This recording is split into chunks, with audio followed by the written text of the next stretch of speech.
Hola a todos, bienvenidos nuevamente a un episodio más de DermaPods, el podcast creado por la Sociedad Hondureña de Dermatología.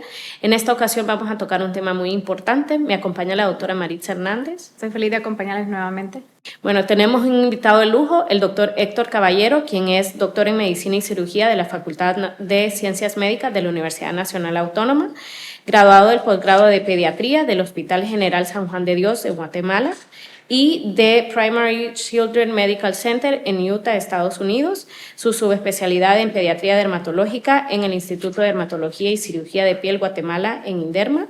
Es profesor de posgrado de pediatría y profesor de pediatría dermatológica. También el doctor pertenece a la Asociación Pediátrica Hondureña del Valle de Sula, la Sociedad Hondureña de Dermatología y Cirugía de Piel. Pertenece también a la Academia Americana de Pediatría y a la Sociedad Centroamericana de Dermatología Pediátrica, así como es autor y coautor de múltiples trabajos científicos y de investigación. Bienvenido, doctor.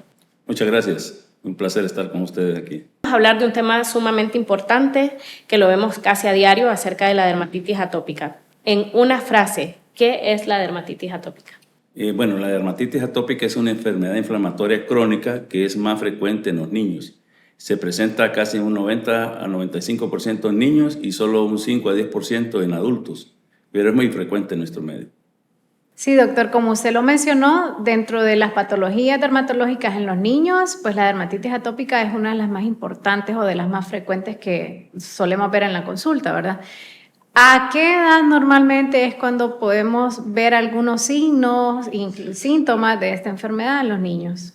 Bueno, se puede presentar a partir de los 2 meses de edad promedio, pero la mayoría de ellos están entre los 2 años y los 5 años de edad. Ya arriba de los 5 años generalmente ya el que no presentó ya no lo va a presentar. Es bien raro, o sea que entre los 2 y 5 años de edad es lo más frecuente que se presenta. Y como usted dice, de que a partir de los 2 meses ya podemos ver los primeros signos y síntomas, ¿alguna razón por qué esta inicia desde tan temprano? ¿Podemos nosotros como dermatólogos identificar este tipo de enfermedad en pacientes? El síntoma principal es el prurito, o sea, el rascado, que presenta el niño casi un 95%. Por eso algunas veces tarda mucho el diagnóstico cuando la gente no está experimentada, porque el 5% de ellos no tiene prurito, o sea, no tiene picazón. Pero sí, el 95%, que es la mayoría, presentan prurito. Y de los signos, el más frecuente es un tipo de salpullido que aparece, pero el salpullido normal, que es producido por obstrucción de las glándulas del sudor, ese no debe de producir picazón o prurito. Pero en la dermatitis atópica es lo más característico, ¿verdad? Este tipo de salpullido que pica, uno tiene que pensar que es dermatitis atópica. Y como usted mismo lo dice, doctor, o sea, el prurito, la picazón es una de los síntomas más frecuentes y que también es uno de los más molestos. O sea, hay, dependiendo de la gravedad, ¿verdad?, de la enfermedad, esto puede incluso disminuir la calidad de vida del paciente, ¿verdad? Un niño tan pequeño, a veces, o sea, no puede ni siquiera dormir de lo intenso de la picazón. Entonces, a veces, ¿verdad?, empiezan los padres a decir, pero ¿por qué pica tanto? Entonces, ¿realmente hay alguna explicación de por qué esta picazón es tan intensa o por qué se da más que todo? Algunos pacientes, ¿verdad?, lo refieren como más intenso en algún momento del día y en qué hora del día se puede dar más intensa esta picazón. El prurito o el rascado ellos lo presentan en cualquier hora del día. Más bien el diagnóstico diferencial con la escabiasis o escabiosis o sarna, la sarna se presenta más el prurito entre la tarde, finales de la tarde y principios de la noche, porque es cuando la hembra, el parásito, sale a depositar los huevos y a labrar la piel. Entonces es el diagnóstico diferencial más con la dermatitis atópica, porque los signos que presenta a nivel de piel pueden ser parecidos, muy similares. Entonces uno al preguntar a qué horas del día se presenta más el prurito, cuando le dicen más a uno en la noche, uno se orienta más a escabiosis o sarna. Pero también hay antecedentes de que hay alguien más en la familia contaminado, porque cuando hay escabiosis el niño también contamina a los demás, a los adultos. Y la dermatitis atópica no es contagiosa, no es infecciosa.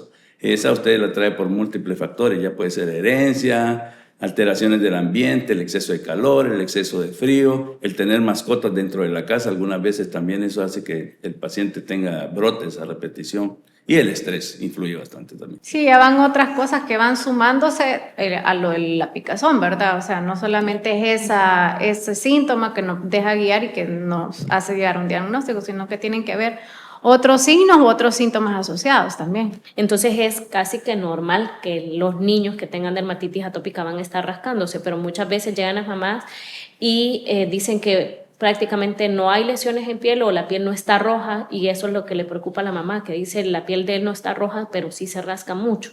Entonces, ¿es normal que pase eso o es normal que la piel no se vea tan afectada al inicio? En medicina no hay nada 100%. Entonces, algunos pacientes podrían presentar, pero en mínimo porcentaje, que no más que solo tengan el rascado y el prurito, ¿verdad? Entonces, eso también altera el estado del sueño y vigilia del paciente, y eso los afecta en su crecimiento y su desarrollo, y afecta a todo el núcleo familiar, porque al no dormir el niño no duerme nadie en la casa, en verdad, ni el doctor que lo tiene. Entonces, ¿cuáles son esos desencadenantes que hacen que estas lesiones pues aparezcan con mayor intensidad? Uno de ellos es la herencia en la familia, porque no tiene nada de tipo infeccioso. Obviamente, cuando ellos se rascan demasiado con sus uñitas, se pueden sobreinfectar con bacterias, que es lo más común, ¿verdad? Ya sea estafilococos, estreptococos, que son infecciones superficiales bien comunes en la piel, de tipo infeccioso. Pero en verdad lo desencadena el estrés, la herencia, la alteración de la barrera cutánea, o sea, la defensa que tenemos nosotros, eso también lo puede alterar, la falta de humectación, porque todos también tendríamos que usar cremas, niños y adultos por igual. Entonces, eso la mayoría de los pacientes no lo practican aquí en nuestro medio. En América Latina, la mayoría de la gente no utiliza cremas para humectarse su piel, ¿verdad? Porque hay un tabú, ¿verdad? Que uno va a cambiar de otras cosas si utiliza crema, y eso ya se sabe que no. Tenemos que usarlos todos, varones. Eso sí, que las cremas tienen que ser sin fragancias, sin aromas. Ahora todas les ponen avena, pepino, yuca con chicharrón, de todo les ponen. Vienen con un montón de cosas que algunas cosas funcionan, otras no, ¿verdad? O sea, yo lo que les quiero decir es que tiene que ser lo más neutro posible. Tanto el jabón con el que bañan al bebé, las cremas, el champú, tiene que ser lo más neutro posible, incluso para uno de adulto, para no alterarse mucho la piel y la barrera cutánea. A veces los niños pueden, digamos, estar controlados y de repente pasar una de estas cosas, como usted lo menciona, ¿verdad? El tema del estrés, de que dicen, mamá, pero el niño ha estado bien, o sea, le ha estado cumpliendo su terapia de mantenimiento, que es poner sus cremas, le ha estado poniendo su medicación como indicada, pero de repente, o sea, a pesar de estar haciendo eso, el niño aparece con un brote. Entonces hay que hacerles entender que pues la enfermedad realmente va a cursar incluso con brotes, o sea, es parte de la enfermedad, pero que depende mucho de qué tanto cuidamos esa piel para que esos brotes sean cada vez con menor intensidad y menos espaciados. Entonces así tiene que uno cuidar pues todo lo que es el entorno del niño, ¿verdad? El estrés, dónde permanecen, su área de juego. Entonces, son cosas que hay que irles como enseñando tanto a los padres, que son los que cuidan cuando están los niños muy pequeños, pero el mismo paciente, a medida pues, que van creciendo, tienen que ir sabiendo qué cosa, o más que todo, identificando, porque no todos los pacientes también, como quien dice, presentan brotes ante los mismos estímulos, ¿verdad? Pero sí hay unos que ya están como bien identificados. El estrés, el smog, la contaminación. Aquí es bien importante el plan educacional. Obviamente aquí va dirigido más a los papás porque hablamos de niños que pues están bajo el cuidado de los padres, y creo que es importante que aclaremos, que usted les pueda aclarar a los padres, esta es una enfermedad que podemos curar o solamente la controlamos. Y no existe vacuna para este tipo de enfermedades. Hay que saber que es hermana trilliza del asma y de la rinitis, o sea, las tres comparten alergias, la piel, la nariz y los bronquios comparten alergias. Entonces, ya como digo yo, primas hermanas de ellas son alergia a algunos alimentos, que incluyen intolerancia a la lactosa, alergia a la proteína de leche de vaca, alergia a mariscos, chocolate, derivados del cerdo, etcétera, etcétera, que la piña, fresas y de las frutas, que algunas producen bastante alergia, y no todo el mundo las tolera. Y también relacionado con algunos medicamentos, ¿verdad? Entonces, como le digo, esto se controla y vienen brotes porque como no hay vacuna, esto pues, puede estar repetitivo, pero si el paciente está en un ambiente climatizado, que no haya mucho calor, mucho frío, porque algunos hasta el sudor los altera, ¿verdad? Y que no haya mascotas presenciales en su casa, porque las mascotas en verdad deberían de estar afuera en el patio.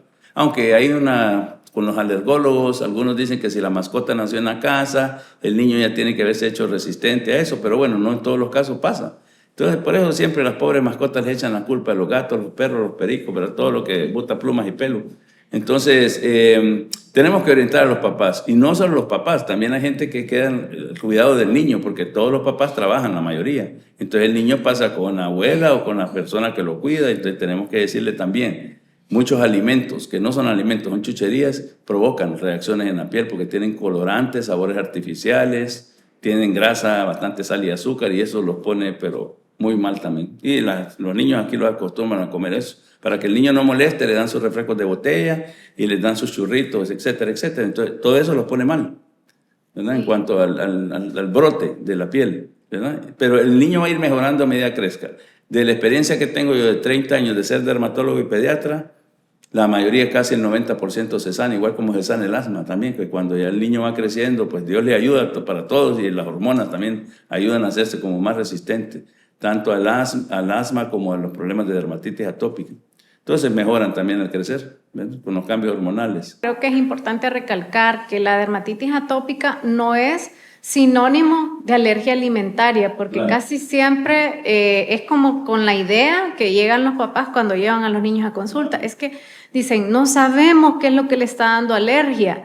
Y realmente la dermatitis atópica no es una alergia como tal, o sea, puede el niño estar en un ambiente lo más estéril posible, comiendo incluso, evitando todos esos alimentos que usted mencionó, con colorantes, preservantes, y aún así tener dermatitis atópica, ¿verdad? Solamente que hay niños que igual pueden coexistir con una alergia alimentaria.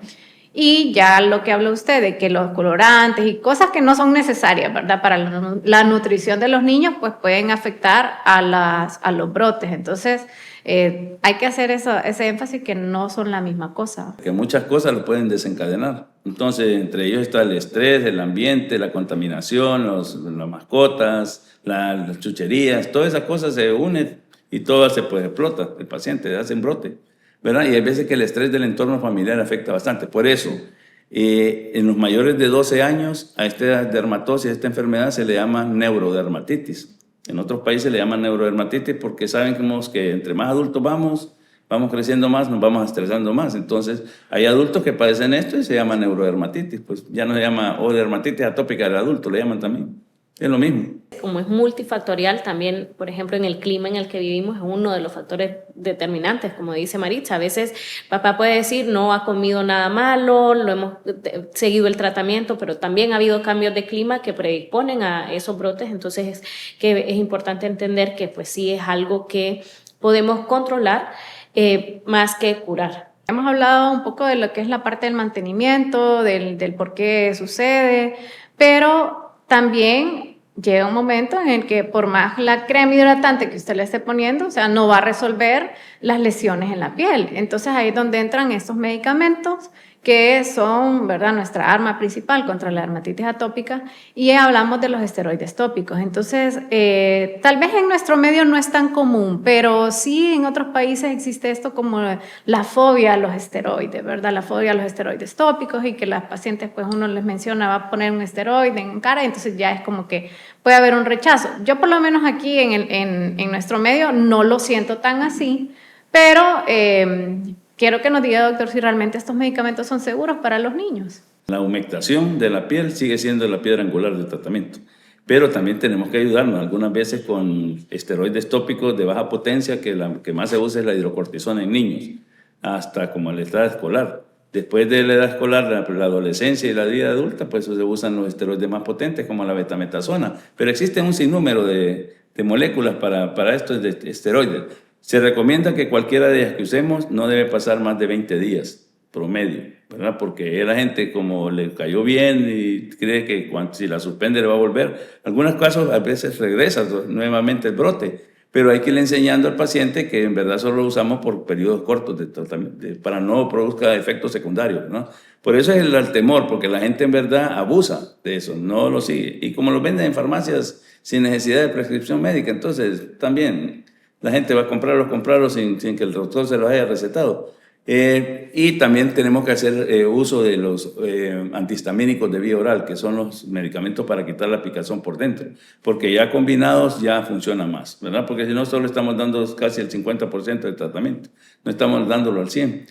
Y existen para niños menores o preescolares que no van a la escuela, que no tienen que estudiar ni hacer tareas.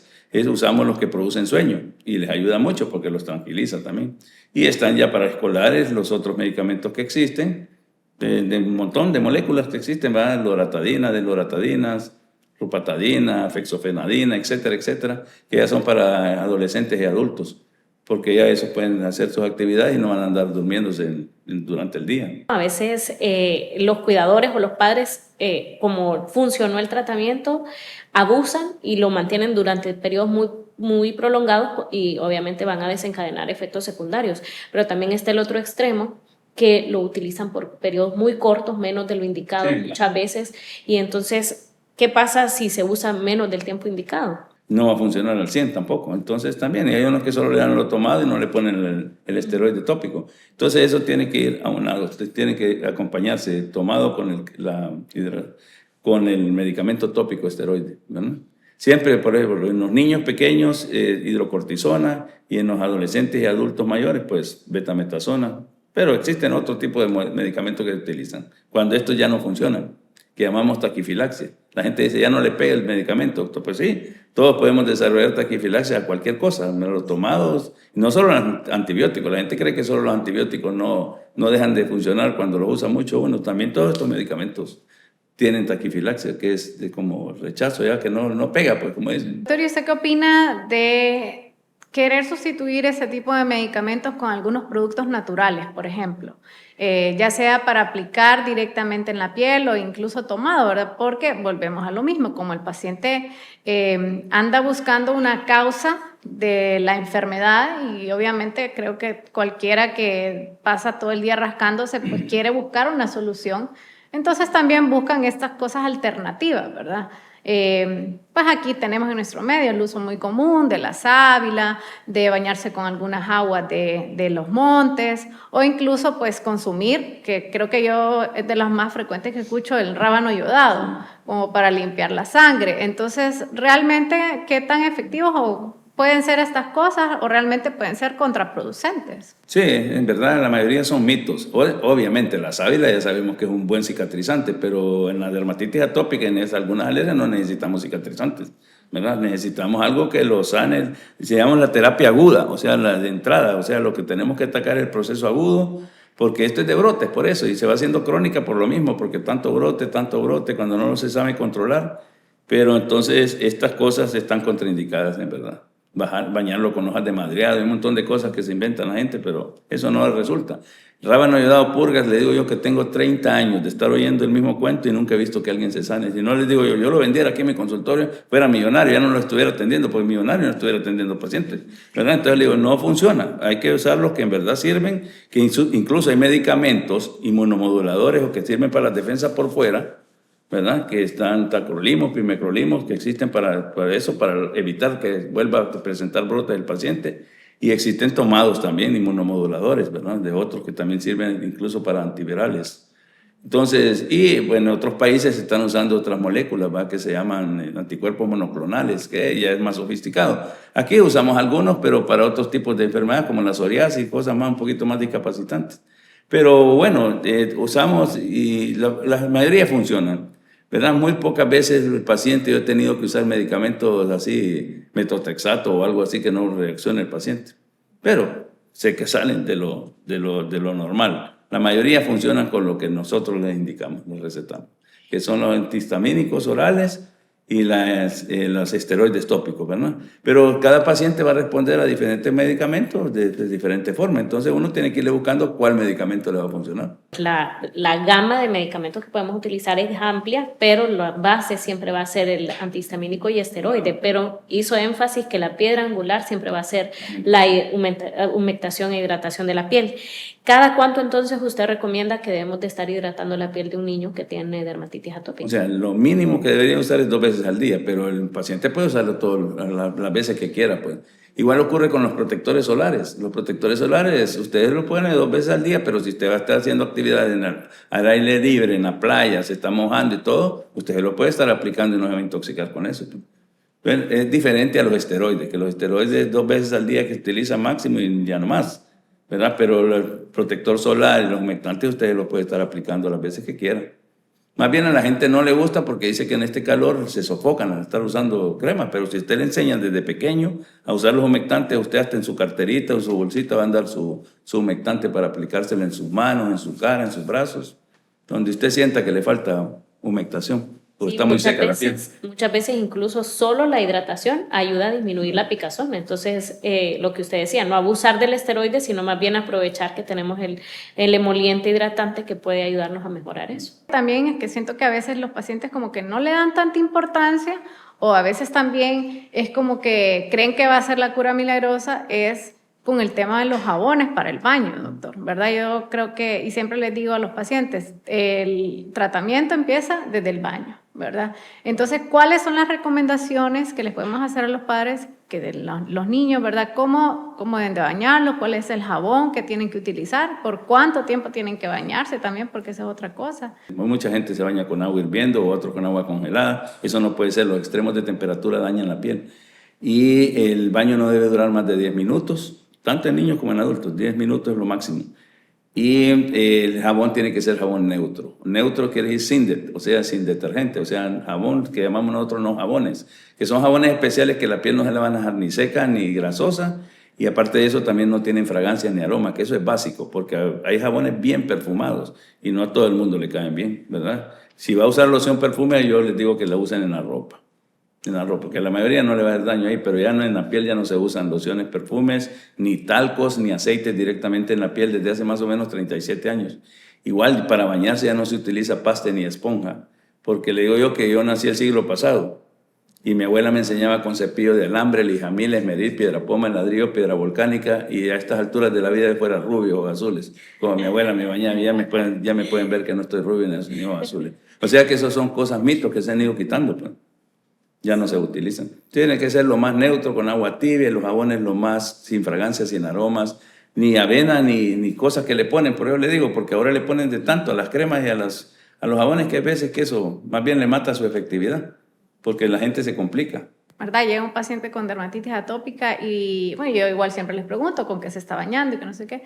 Entonces, siempre mencionan, le han puesto el jabón escabicida, han usado el jabón para hongos, el jabón de azufre, que cuando yo escucho eso, de inmediatamente hasta me da como picazón y ardor en la piel porque, o sea, ya tenemos una barrera cutánea dañada, ¿verdad? Una barrera cutánea inflamada y encima le ponemos estos abrasivos porque un jabón de azufre realmente pues se va a descamar muchísimo más. Obviamente buscando una mejoría, pero es donde digo, a veces le quieren como generar una propiedad de curación al jabón y más bien realmente pues viene a empeorar todo. Entonces sí es importante hacerle saber al paciente que su jabón tiene que ser lo más sencillo posible, neutro, sin olor, sin color, ¿verdad? Blanco, sin fragancia. Por ejemplo, con el uso de los perfumes y fragancias, que mejor sobre la ropa.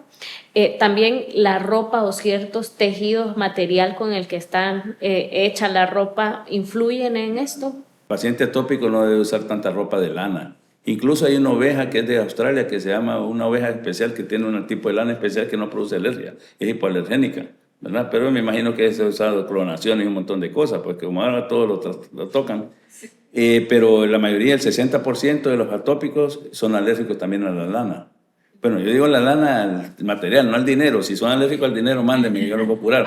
Así les digo a los pacientes yo. Y también son alérgicos a otras cosas, pues. Pero sí, la ropa tiene que ser 100% algodón. Aún en lugares nevados, fríos, algodón, manga larga, gorrita de algodón, guantes de algodón, chumpa y frazada de algodón, pues, o sea, que no tiene necesidad de mucha lana. Pero bueno, hay unas lanas especiales que usted va a unos lugares donde es el Ártico y todo, y son lana pura, porque el algodón no les va a hacer mucho efecto para protegerlos del frío, ¿no?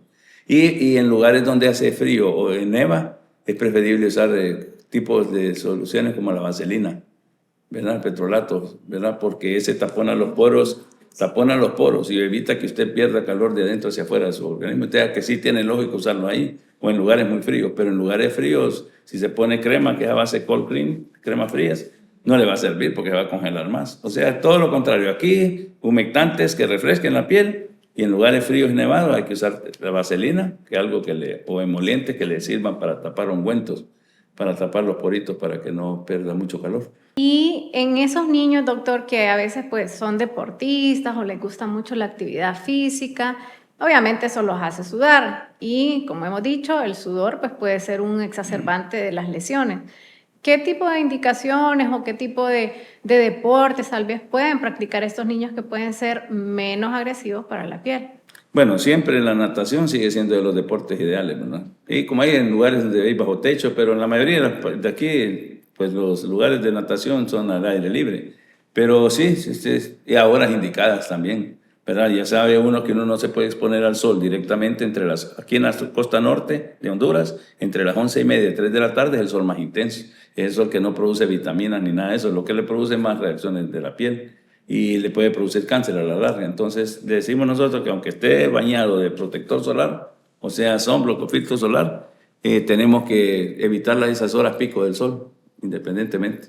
Solo es de tener ciertos cuidados para que el niño pueda seguir haciendo sus actividades normales. Le digo, la hora es básica para esto también porque va a sudar menos el paciente. Todos sudamos aquí en la costa norte, pero hay gente que suda más y ese sudor a ellos mismos les provoca alergia, ¿verdad?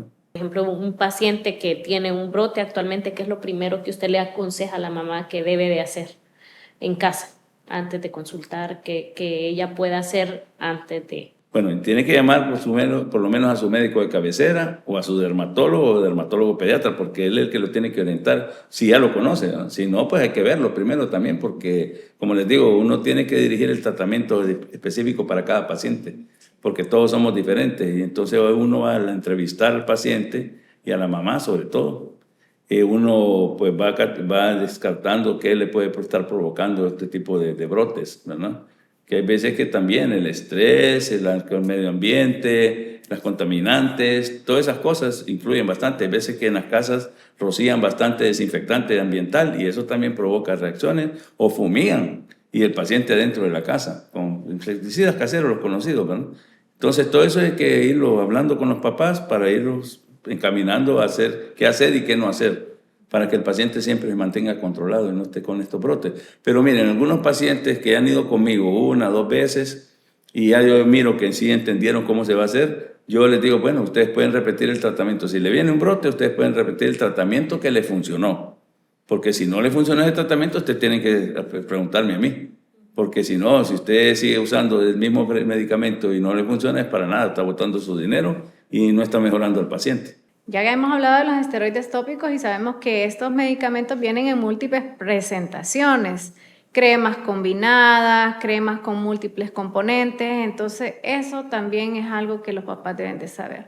No se deben de automedicar los niños, y porque sabemos que incluso todo el cuerpo, la piel no es igual en todas las áreas. Y uno como médico pues sabe cómo va a indicar estos medicamentos, en qué área va a poner, y también es uno de los errores que a veces vemos, ¿verdad? Que porque la crema le funcionó a la mamá, al papá o al hermanito que tal vez no tiene dermatitis atópica, tenía otra enfermedad y entonces ya se la aplican al niño. Y eso entre otras cosas, ¿verdad? Lo que usted decía, ¿cuándo ya acudir con el especialista? Por ejemplo, usted mencionaba ya un paciente conocido, usted le puede decir, use lo que ya se indicó y que funcionó, pero ¿cuándo ya es mejor acudir con usted? Por ejemplo, usted nos mencionaba, de tanto rascado el niño daña la piel y eso puede causar una sobreinfección. Entonces, ¿en qué momentos usted dice, no, ya mejor tráigalo porque hay que evaluarlo en consulta? El primer brote de sospecha de dermatitis atópica hay que evaluarlo, porque ahí se le van a dar todas las directrices, todas las direcciones para que el paciente pueda mejorar, pues. Y así pues también no le va a afectar la conciliación de su sueño, porque ellos se afectan bastante. Y eso les altera también hasta su desarrollo, su crecimiento y desarrollo, porque si no duerme bien, el problema de la melatonina y todo lo demás, el niño pues no lo está desarrollando, no lo está aprovechando. Creo que es una de las cosas más delicadas también, porque los papás muchas veces llegan muy preocupados, ¿verdad? Porque a veces cuando llegan al dermatólogo ya han pasado por varios médicos incluso, ¿verdad? Y a veces llegan con el pediatra y a veces es el pediatra el que nos lo refiere, porque dicen, no, realmente este problema, ¿verdad? De la piel, pues mejor que vaya con el especialista de la piel, que eso es la dermatología. Entonces, a veces estos niños, siento yo que pues tanto la ansiedad de los padres, ¿verdad? Se pasa a los niños y ya cuando uno les empieza a explicar de que pues la verdad que la enfermedad es una enfermedad que no es contagiosa, tampoco es algo que es como culpa de alguien como tal, o que los papás estén haciendo algo mal, ¿verdad? Porque también ellos empiezan a decir que estoy haciendo mal para que el niño esté así, y más si tenemos esos niños de los casos que son más graves, sí sabemos que, o sea, la verdad que a mí me da como, o sea, como dolor ver a veces estos niños que se pasan rascando, o sea, están en la consulta con uno y se están rascando, o sea, uno los puede ver cómo están rasque y rasques, entonces dice, o sea, realmente el niño pasa así todo el tiempo. Claro, como un papá no va a estar preocupado, ¿verdad? Entonces es lo que dice usted, afecta mucho el entorno familiar, o sea, la calidad de vida de toda la familia, y que ya una vez que los pacientes empiezan a mejorar, pues siento que ahí les ayuda bastante, ¿verdad? Que empiecen a dormir. Entonces, ¿usted o sea, qué consejo le daría a esos Yo padres? recomiendo, el primer brote del paciente sospecha de dermatitis atópica o cualquier problema de la piel, tienen que acudir a su dermatólogo pediatra. Si miraron que ya el pediatra pues ya no está haciéndole, pues no le funciona lo que está utilizando, o el médico internista no está utilizando lo indicado, entonces tiene que pasar al especialista de estas áreas, pues cada quien tiene su área de especialidad. Entonces, con el dermatólogo de adultos, el dermatólogo infantil, para que los oriente y les diga qué van a hacer. La mayoría de los problemas de la piel es otra cosa, otro mito. La gente cuando llega al consultorio con uno cree que todo le va a mandar a hacer todos los exámenes de sangre, ¿verdad? Que le va a sacar sangre del ojo, el ombligo, los pulmones, el corazón, el oído, la nariz, y cree que si no le saca sangre no se va a sanar. Les digo, tiene que llegar. No es todo directamente con exámenes de sangre ni con biopsia de piel, porque a veces en los principios a mí me llegaban que todos querían biopsia de piel, ¿no? Eso es para casos específicos. No todo se va a biopsiar, o sea, arrancar el pedazo de piel a un niño, pues también que es difícil, también un niño. Si los adultos no nos dejamos, peor un niño. Ajá, y entonces también pruebas de alergia, le digo, mire, pruebas de alergia, pues sí, el alergólogo las tiene que pedir, porque si no, es como que el ginecólogo no usa el ultrasonido. Pero como le digo, no es que es indispensable para poder tratar un tipo de problemas de piel, de tipo alérgico por lo menos.